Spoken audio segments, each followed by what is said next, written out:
I've got lots of pairs of shoes. Sneakers, hiking boots, leather boots, casual shoes, Crocs even. And this is my favourite pair of shoes. Not because they're the best looking or even the most comfortable. In reality, they're not a particularly unique pair of shoes. The reason that they're my favourite pair of shoes is that they're a pair that I know that without thinking, I can go, put them on, and they're going to work with pretty much any outfit I'm going to wear. They're going to be completely comfortable, and I can do just about anything in them. And the new Sivga P2 Pro headphones are a little bit like those shoes. Although unlike my shoes, these are beautiful.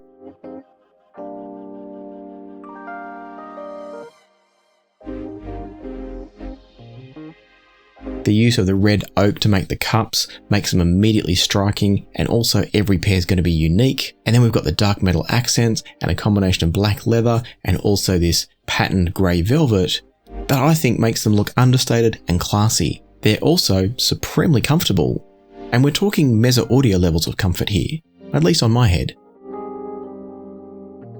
There's a velvet fabric used under the headband, combined with a series of little lumps, little soft foam padded lumps that spread out the weight of the headphone across your head, and that, combined with the same fabric being used on these contoured ear pads, makes them super comfortable and kind of like a pair of slippers on your head. There's also great accessories, as we've come to expect from Sivga, and that includes a nice twisted cable. It's the same as what we've been getting from Sivga for ages, and that's just fine. It's a nice cable, and that comes with a 4.4mm termination, but an adapter from 4.4 down to 3.5mm if you need single-ended instead of balanced, and it all comes in a lovely leather hard case.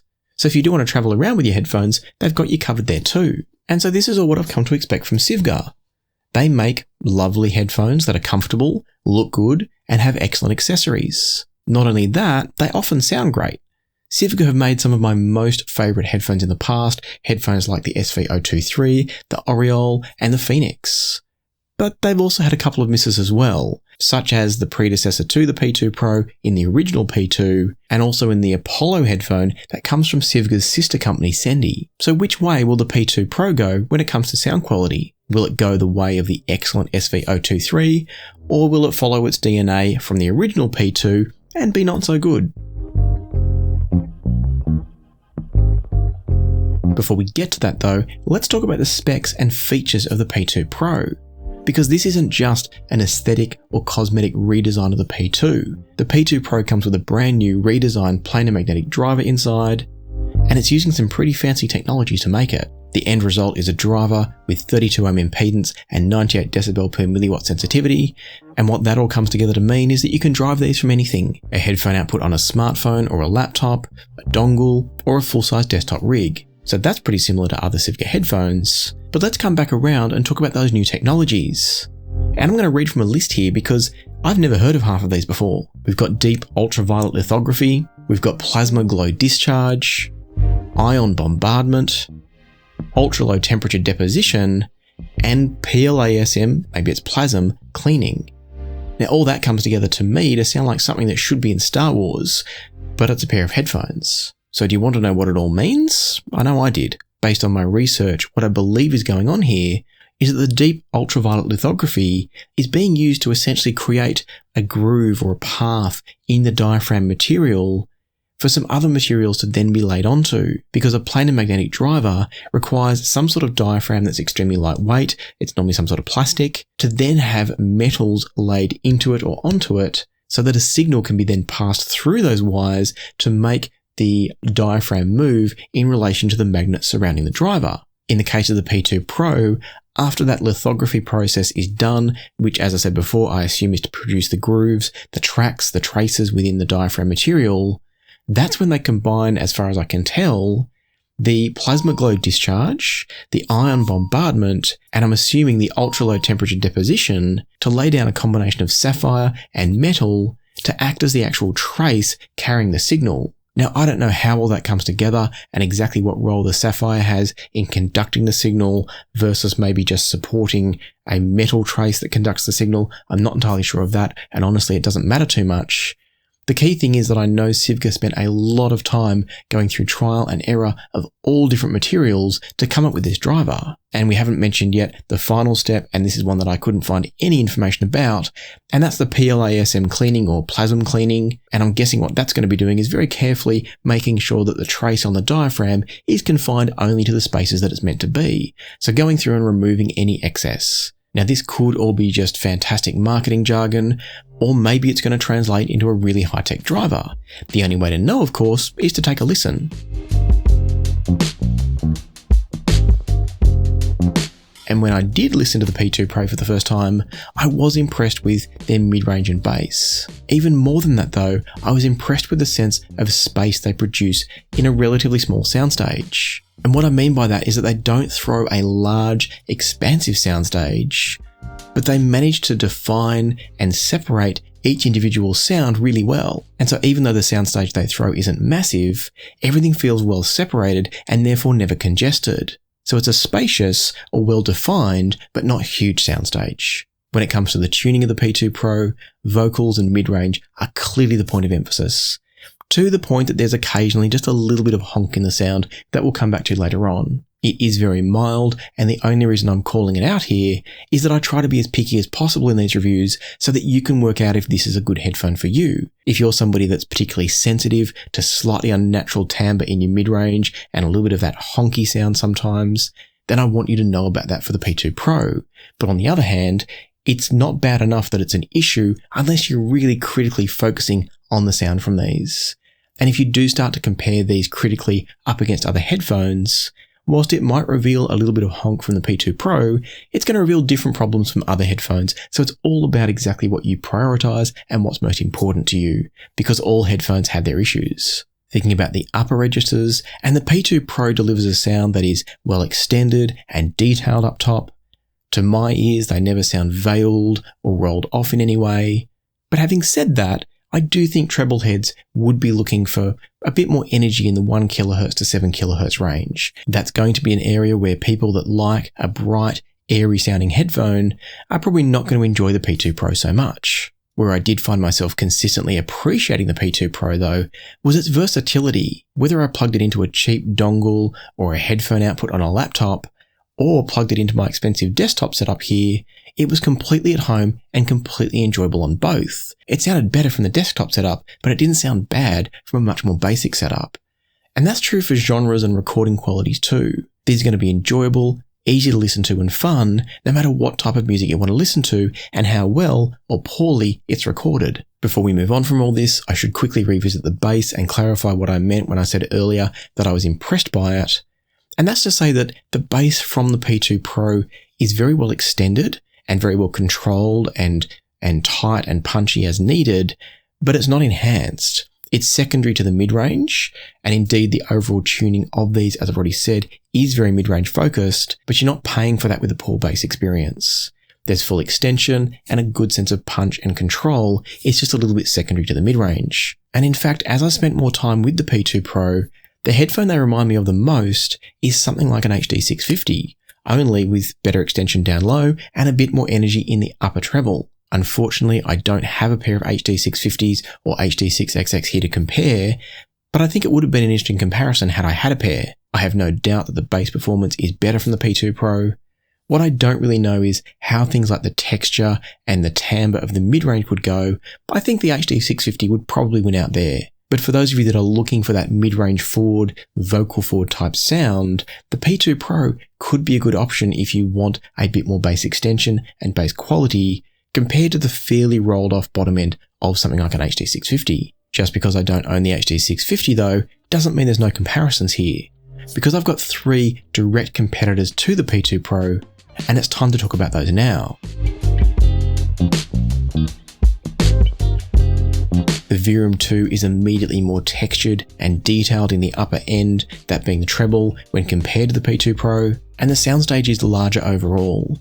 But interestingly, the separation of sounds isn't much different. And that might sound illogical at first, but what I'm getting at here is that it's like the musicians are all standing on a stage, and they're all about the same distance apart. On the Sivga P2 Pro, the walls around that stage are here, and on the Verum 2, the walls go out to here. So the space between the actual musicians doesn't change, just the amount of space around them feels like it changes. The bass quantity on the Verum 2 is variable depending on the pads that you choose, but with my preferred pad on the Verum 2 of the two pads that I have being the hybrid sealed pad, the amount of weight and presence and impact from the bass from the Verum 2 is significantly less, and therefore it is a bit less satisfying for me. On an electronic track like Monk's, the P2 Pro is definitely the headphone of those two that I would choose, but at the same time I wouldn't say that either of these headphones are particularly strong for electronic bass forward type genres. On a vocal track like Nature Boy, the Verum 2's sense of texture and resolution in the upper end makes it a little bit more engaging and interesting than the P2 Pro. The strings are also better defined, there's more sense of texture once again from the Verum 2, and so you get the sense that the Verum 2's technicalities do pull it ahead a little bit. But whether that's actually better depends on you. Because to get those extra technicalities and texture, what you're trading off is a reduction in bass and a slightly less relaxed sound. I feel like I could listen to the P2 Pro for much, much longer across a really wide range of tracks without having to worry about it, whereas the Verum 2, depending on the tracks and the sources, could occasionally end up just not fatiguing but not quite as enjoyable. That said, I do think that the Verum 2 is probably the more natural sound overall, whereas the P2 Pro moves into being a bit more lush, a bit more full, rich and relaxing potentially, and that's where I say it depends on what you're looking for. If we then turn to the HarmonicDyne Poseidon, we're now going to an unashamedly coloured headphone. The Poseidon is a much thicker sound than the P2 Pro, and it's got this weight and body in the lower mids and the upper bass that really gives it some heft in comparison. Some will really enjoy the sound of the Poseidon, whilst for others it will go too far and be unnatural. And therefore in comparison, the P2 Pro sounds surprisingly neutral. Yes, it's got a mid-range emphasis, but compared to the Poseidon, it's a much more natural, much more neutral tuning that's just got that little bump of richness down through the mid-range. If we think about this in terms of shoes again, the Poseidon's sound, a bit like a big, fluffy pair of slippers would feel. That's really hard to say. And what I mean by that is that on a cold winter's night, those slippers, those big fluffy slippers, are going to be super comfy, but you're probably not going to want to wear them all the time, particularly in warmer weather. In the same way, the Poseidons are super coloured and sometimes they're lots of fun, but I don't know that you'd reach for them as often as something like the P2 Pro. For example, on a track like Maxine, the P2 Pro sounds good. It gives you lots of detail and clarity. You can hear each individual instrument. You don't have it forced at you, but you can definitely hear everything and focus in on the mix if you want to. And then when we go to the Poseidons, they might be the perfect answer to Gary Catt's perfectly impeccable and sometimes too clinical approach to production. They bring body and weight to the bass, and they take you from the studio and put you in the jazz club. They warm everything up. They bring almost a slight sense of smoke haze, maybe the smell of red wine or whiskey. Perhaps that's going a little bit too far, but you probably get the idea. The Poseidons are clearly and obviously colouring the sound, and it works wonderfully on a Steely Dan or a Donald Fagen track that's been mixed by Gary Katz, but it doesn't translate as well to everything. When we swap over to a track like the Downeaster Alexa, the Poseidons now overplay their hand a little bit. On this track, the Poseidons become all about the big drums and the snares, and they overdo the sibilants in some moments too. In short, they get both a little bit too thick and a little bit too bright, whereas the P2 Pro cuts through all of that. The big drums are still there, the snares are still there, but Billy Joel's vocals are the star, as they should be. One thing that I think is very important to mention here, and I did touch on it earlier, is that there's a slight sense of ringing in the mid-range from the P2 Pro. I mentioned before they can get just a little bit honky at times, and it depends a lot on the exact track that you're listening to, and possibly which P2 Pros you buy. And what I mean by that is that there's a very frequency-dependent peak within the tuning of the P2 Pro. I say within the tuning, I think it's actually within the resonance of these wooden cups. And the reason I say that is that when I first heard this ringing, I reached out to Sivga, I told them what I was hearing, and they sent me another pair. On the second pair, when I got it, I thought I couldn't hear the ringing, and then on a different track at a later time, I heard it again. And what's going on here, I think, is that the different cups are each going to have slightly different density, and I think somewhere there is an element of coupling between the driver and the housing that's actually leading the housing to create a sense of resonance. And that resonance, because of the different densities of different pieces of timber, is going to create a slightly different point, a slightly different frequency where that resonance resides. Now, what that means for you is that every pair of P2 Pros is going to have a slightly different positioning of that peak within the mid-range. And that's not really a bad thing as such. As long as you know it's there and as long as it's not a big deal for you, it's not going to be a problem, I think, for most people. It does mean that on some occasional tracks, you might hear just a little bit of extra sense of emphasis on very certain frequencies that could come across as a ringing. It could come across as a little bit of extra energy on a particular vocal note that the person keeps hitting, but it's not like it's horrible or nasty. And as I said earlier, it's something you're only really going to notice if you're listening critically. Or maybe now that I've told you about it. Sorry. Whether or not these are a headphone that I would or wouldn't recommend isn't going to come down to that ringing sound. Because as I said, it's small enough that it's not a big deal unless you're really critically listening, and it only happens on occasional tracks.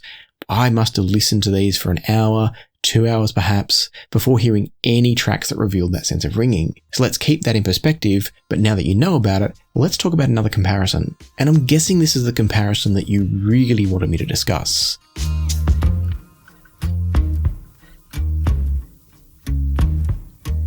And that's with the HiFiMan Ananda, which has recently come down from $599 to the same price as the P2 Pro at $499.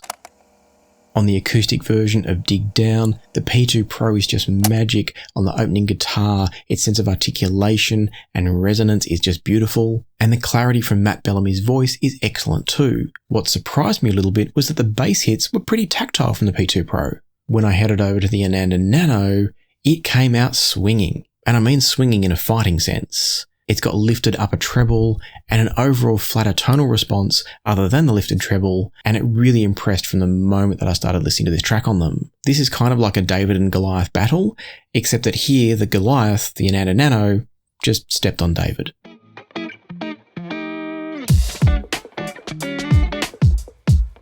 That's from a technicalities point of view though, and musical enjoyment isn't always about technicalities. Sometimes it's about the tonal and timbral experience as well. And the treble from the Ananda Nano is definitely lifted above what would be considered neutral.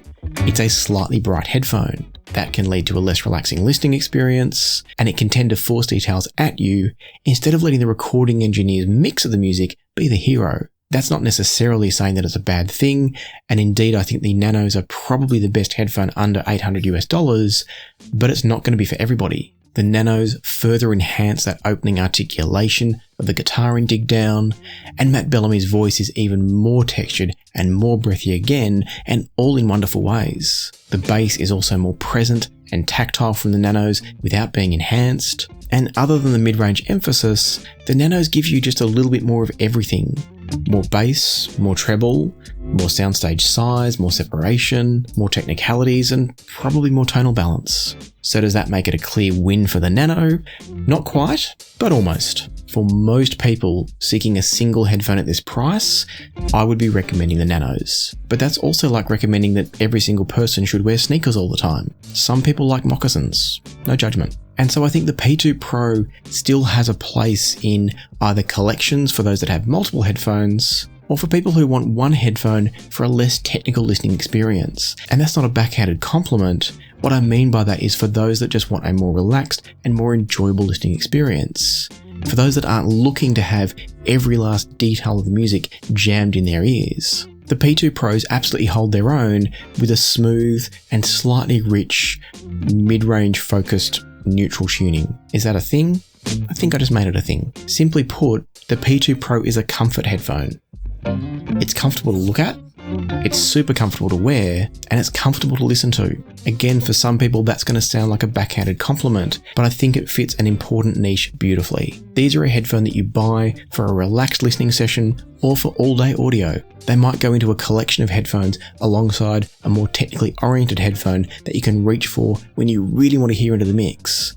Or maybe alongside a bass-oriented headphone for those times you just want to rock out. But to me, the P2 Pro definitely has a place in the headphone world. And if they're of interest to you, as always, I'll put some links in the description down below where you can find out more and or pick up a pair for yourself. For now though, I want to say a huge thanks to channel members, to Patreon members, and to those of you that send super thanks here on YouTube. If you've enjoyed this video, you should absolutely check out my review of the ETA Ada headphones next. I've stuck that one up here. These are a uniquely enjoyable headphone that you should absolutely know about. For now though, happy listening, be kind to each other, and I'll see you here next time on Passion for Sound.